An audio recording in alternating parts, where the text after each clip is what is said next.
Šli smo kruzati tudi po reki Mekong in tam smo šli pa res v džunglo.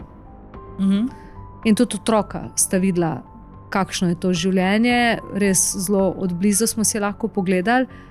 In potem smo s tistim vodičem, ker je res kulturni šok, ko ti to vidiš. To so otroci bosi, to so veseli vsake lizike, vsega.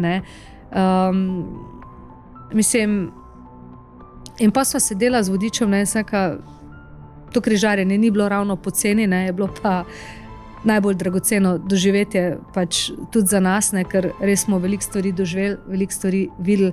Sploh Kambodža je bila zanimiva, pa ta njihov genocid njihovega lastnega voditelja Pola Pota, kaj se je tam dogajalo. Mislim, jaz sem vedela, da je bilo hudo, ampak ko pa ti dejansko tja stopiš, pa si greš to pogledati, te killing fields in to, mislim, to je pa noro. In celo zgodbo, ko nekako dejansko dojameš, midva sva si pogledala prej dokumentarce pa vse, ampak ko to vidiš v živo, to je noro.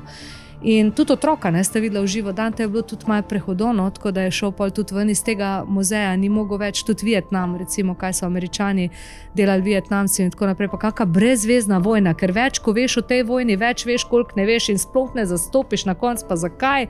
A veš, so se oni sploh med sabo toliko časa borili. Mislim, ker je sploh ni nobenega smisla. Bolj, ko razlagajo, pa je to, bolj je vse skupaj insane in noro in tudi to biološko orožje na koncu pa vse, to je katastrofa. Oni posledice čutijo še zdaj, to so še zdaj dobesedno kampi pohabljenih otrok, ki se še zdaj rojevajo.